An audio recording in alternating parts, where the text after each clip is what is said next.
Hello, everyone, and welcome back to Printed Speech Showtime. So we cleared the first play, I guess. It's weird that they call them like acts and plays and stuff when it's just a glorified level screen. Well, that's the theming they're going for. Yeah, it just fits in the theme. Yeah. That's like where the term acts come from, like Act 1, Act 2. That's from play structure. Yeah. Oh, that's Sonic's excuse. Sonic just is an elaborate play where the stage is 500 meters long.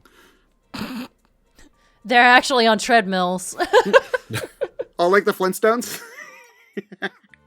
Now that I know to look for it, the textures on anything made of fabric looks pretty fantastic in this game.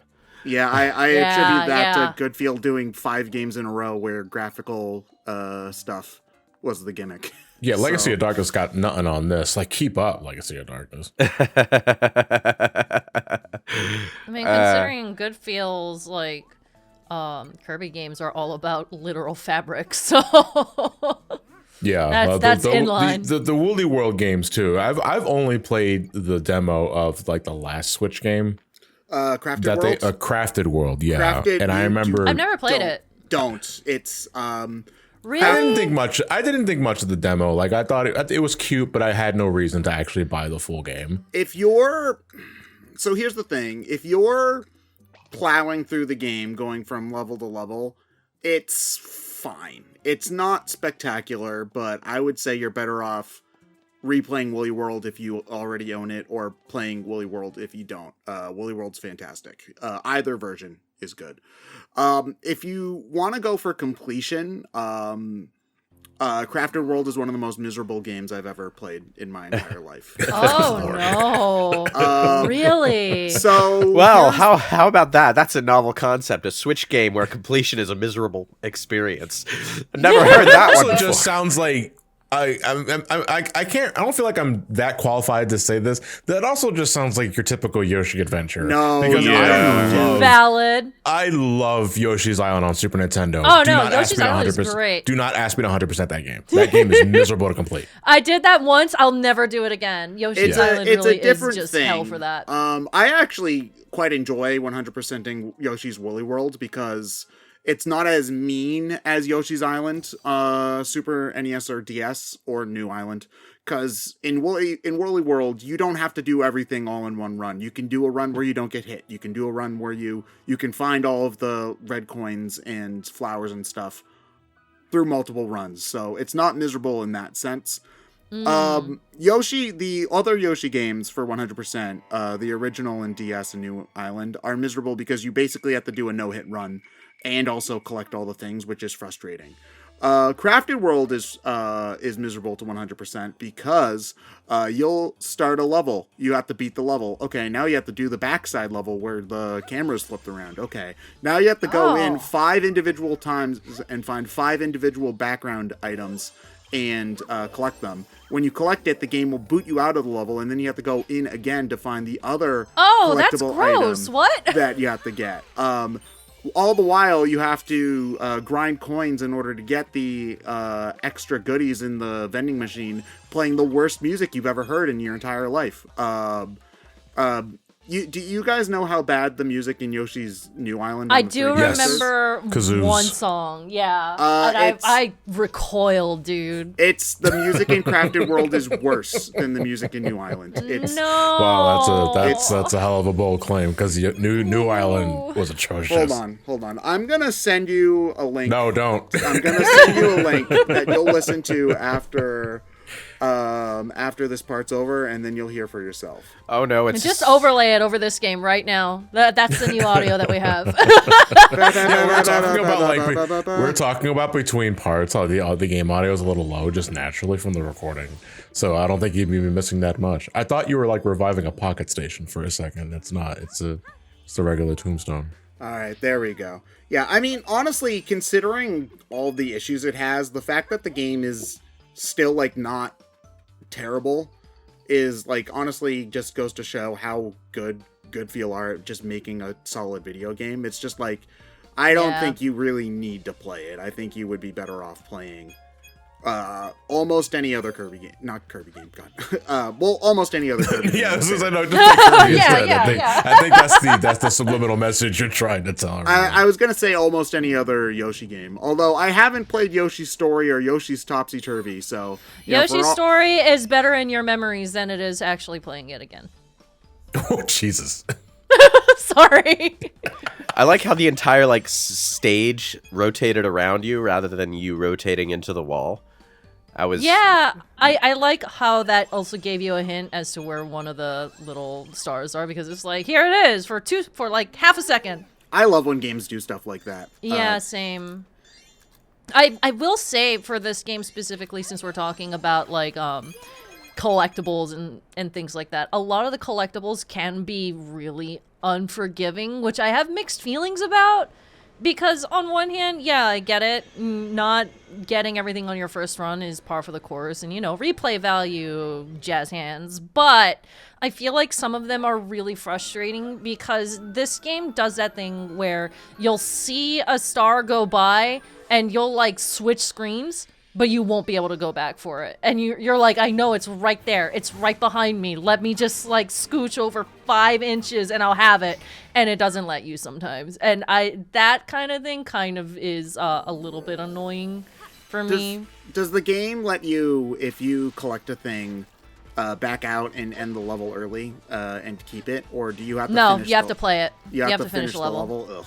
Mm-hmm. Wait, does she have special shoes for walking on water? Yes. That's great. Also, like, I know we literally just started like this new ninja sequence, and I understand that Nintendo has to keep up with brand identity to make Princess Peach immediately identifiable. But was it too much to not give her a mask? Like, to cover her mouth up? She's a terrible ninja. I can see her. I think they could have done that, yeah. Well, I mean, she does have a scarf, which looks like it could be pulled up to I like work the as a mask. scarf. The scarf's cool, but the scarf would look even better if it was like over her nose. I think the idea is that like it's there, so if she needs it, she can pull it up, but they don't necessarily want her to have her face covered during gameplay. Look, she has little cardboard bushes. Why does she need a mask? She just pulls them. Yeah, it's like, haha, I'm the grass. I like the guard saying nothing unusual here, and the other guard's like, "Are you kidding me? Everything's made out of fucking paper. What are you talking about?" I would say the weirder thing about not wearing the mask is, having the spotlight over you and doing the ninja poses with your glowing nose friends over there. That's the more conspicuous thing. What are the inhabitants of this world? Where are they from? Why do they look so familiar? They're called Feats. They're brand new. They look like Wigglers if Wigglers stood upright and didn't have a billion legs. I think that might. They do they look something out of a Yoshi game. Yeah. That's what I immediately thought of. I will say, Peach is really getting into it. I like how she pulls out a sheet like fucking Naruto, hiding against a wall, but her hair just sticks out. Oh, I don't think I ever... Wait, the broom was her hair! The wood piece had a broom as her hair. That's cute. You can't see me. The music in this stage is a lot better than I remember. I didn't remember any of the music leaving an impact on me from the demo, but this theme's pretty bumpin', actually. I prefer the more actiony music rather than some of the slower music we'll get to later. I mean, it sounds pretty action oriented for the time anyway. Yeah, there's a good number of bops throughout the game, but yeah, there are some that are just kind of like very forgettable. Oh, it's not just like a piece of paper with the pattern on it. It's like full on the whatever it's called cloak from Harry Potter. It just shows what's behind it the entire time. Oh yeah. Oh, is there a star there near the whatever it's background called? Scroll. Whatever it's called? Invisibility, Ted. Listen, I haven't read or watched Harry Potter probably in 15 years. You don't need to. It's just invisibility. There's nothing special about the word.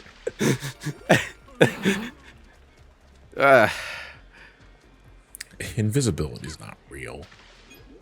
I like the bamboo straw. Oh, so if you get spotted, you automatically teleport back. Okay, that's how they Yeah. do the... Substitution jutsu. You replace yourself with a log that's just conveniently nearby. It's big, it's heavy, it's wood. Oh, that Actually, just sent it's- me back. Just made of paper. Paper's made of wood too. Yeah, paper's just very thin wood. They're after Actually, your why don't we just save scrolls. ourselves the trouble and just set this whole place on fire? I got other things to do today. I got a market to run. I might get kidnapped again later tonight. Can we just cut to the chase? Is Princess Peach the villain? You know what I want to know is if we can unlock like an alternate version of this ninja costume that's just kill me orange. Wait, is that the actual name of the color? I'm not familiar with this Crayola brand.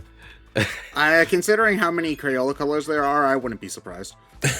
Can you please pass me the Kill Me Orange, please? Kill me orange. Look, Peach is already an airheaded blonde. She's halfway to being Naruto already. She just Is she airheaded though? She just needs the orange jumpsuit.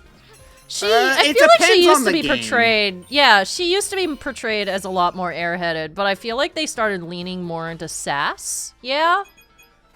Oh, interesting. I would argue she's never been portrayed as airheaded. Because I can go back as early as obviously, yeah, but like her debut, she's the damsel in distress. She gets kidnapped, but as early as Super Mario RPG, which is mid '90s, she's more than capable. Not That's airheaded true. at all. There's That's a handful true. of games where it feels that way. Like Super Mario Sunshine definitely feels like that, where she's like, "Mama Peach, I'm your mama." Did that happen? I don't remember. The fact that she Yeah. has to think about it for a second. I'm your mama?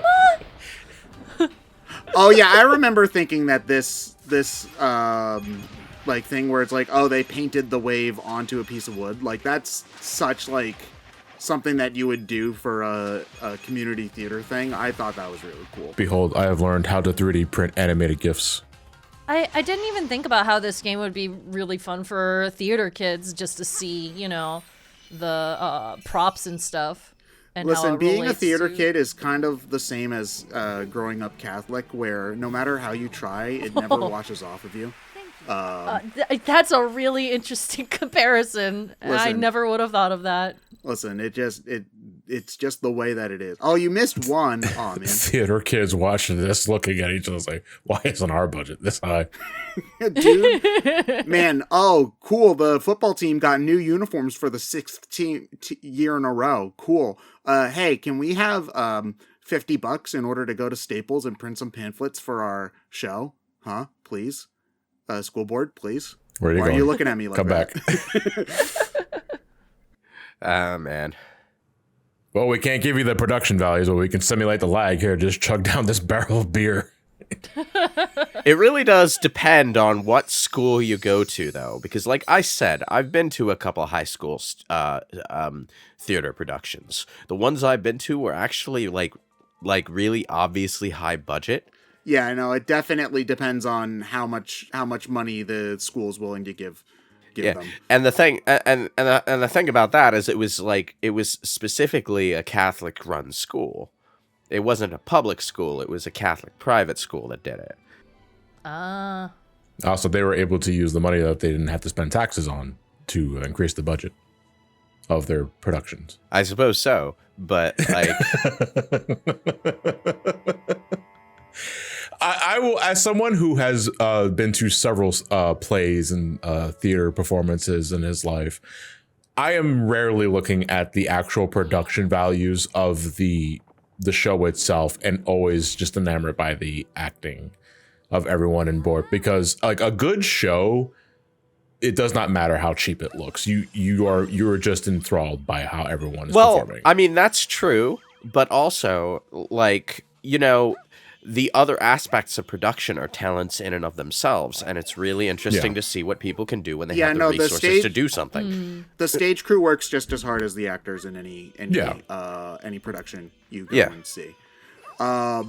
So yeah, definitely appreciate that. And again, when you're going to like a high school high school play, you're not expecting it to look like something you see on Broadway, kind of like how when you go to watch your first grade nephew play soccer, you're not expecting them to play like the EuroLeague, you know? Oh, you haven't seen me in soccer mom mode. Oh no. Get to it, little Jimmy. The best part of the Knuckles miniseries is a basic ass stage play. Wait, does Knuckles act? No, I'm not giving you. No context. You make him watch that show. or you could just good luck watch, with that. or you could just watch John's review. John's review like goes into it, so but like. I like seeing schools that give their theater groups an actual budget, though, because not just for the sake of the productions themselves, but because the people who join those kind of clubs are often doing it because that's where their passions lie, and the clubs are a chance for them to get some experience in actually making things so that they can inch their way into a career. Yeah, honestly, more schools should support more extracurriculars than. You should support the sports teams too, obviously, but you should support all of them and not just the sports teams, where I feel like a lot of schools do. Cries an art nerd. Yeah, the poor art kids at my school. Their room was like this dungeon in the basement where there That's so sad. There wasn't like any. Wait a minute, that light. sounds awesome. I wanted a dungeon With no natural light. Yeah. Well, so I mean, can't get distracted. If I lose track of time, that means I could doodle more. It has the ambiance for making like horror art and gothic art, but nothing else. Heaven help you if you like cheerful landscape paintings. That's why you draw the cheerful landscapes, so you can line the walls with them and pretend. This is what it looks like outside right now. This is a painting of a window. We are living in the nest from the Resident Evil movie. Oh my Which god. It was one of the weirdest fucking things about that movie. The way they had like simulated outdoor windows. Like, what the hell? Okay, so here's the thing. I know that this game has like 9 or 10 different costumes that each, and which Peach costume you think is the best says something about you as a person. Uh-oh. Which, I'm not going to go into any detail. I'm just going to say Cowboy Peach is my favorite costume. This kind of reminds me of that thing they did. Very good costume. This kind of reminds me of that thing they did with Peach in the Mario Odyssey post game, where she went on her own post game adventure, and you would run into her around the place in her different costumes. Although usually in her adventurer costume, because they didn't have the budget to give her too many costumes. This feels like all the costumes that they didn't have time to make in that. They gave her tomato juice, the fucking cowards. Like, Why Princess tomato Peach juice though? Like rocks because it's G-rated. They yeah, wanna but give her bourbon. okay, no, I get that, but why tomato juice? Like that. I think it's an old Looney Tunes gag, actually, where tomato juice would be a stand-in for booze. No, they drink booze and Looney Tunes all the time. Well, I mean, yeah, but they would also use tomato juice as a stand-in for booze because it's funny. It's not necessarily censorship when it happens. Sometimes they just think it's funny, like a random bleep in place of a curse word in a YouTube video that doesn't really need to censor itself. Yeah, sometimes it's funnier when you bleep something that shouldn't be censored. Yeah, I can attest for that. That's true. Yeah, good old frothy mugs of water. I do like the lasso of truth here, but Does it actually work? What's the funniest fake alcohol censorship? I think it's probably the Yu-Gi-Oh! GX episode where instead of the monsters being drunk, they were drinking hot sauce, but still acting drunk. And then there were really badly photoshopped, yellow stickers of pepper over the sake bottles. Oh my gosh. Yeah. The funniest to me will always be cider in Final Fantasy VI, because cider actually is alcoholic, but it can be non-alcoholic, so, you get to censor and not censor at the same time. Yeah, it works both ways. I would agree with that. I can't think immediately of alcoholic censorship off the top of my head outside of what Ryan mentioned earlier with the frothy mugs of water. That's Dragon Ball. Yeah, I'm trying to think of some too, and I genuinely can't remember any. But I know that, grape juice is a common one, but that's not inherently funny. Might want to get a pure filter if your water's coming out frothy. When you think about it, wine is just grape juice. It is. It's just very old grape juice. Yeah, in the same way how beer is just wheat juice. Well, I mean, they're so close that you can actually just buy sparkling grape juice in wine bottles at Walmart. It's a thing that they sell just so that you can drink a fancy-looking grape juice out of a wine glass and pretend you're drinking wine when you're really not. Where you can pretend you drink a champagne, but it's actually just ginger ale.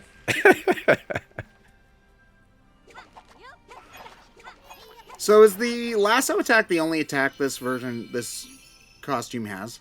Yes. Okay. This is also just Kirby's attack from Epic Yarn. Somehow, Oh my God, it is. True. maybe it's because we're still part way through recording Legacy of Darkness, but now I just want to see Princess Peach cosplay as a Belmont. Oh, that'd be cool, actually.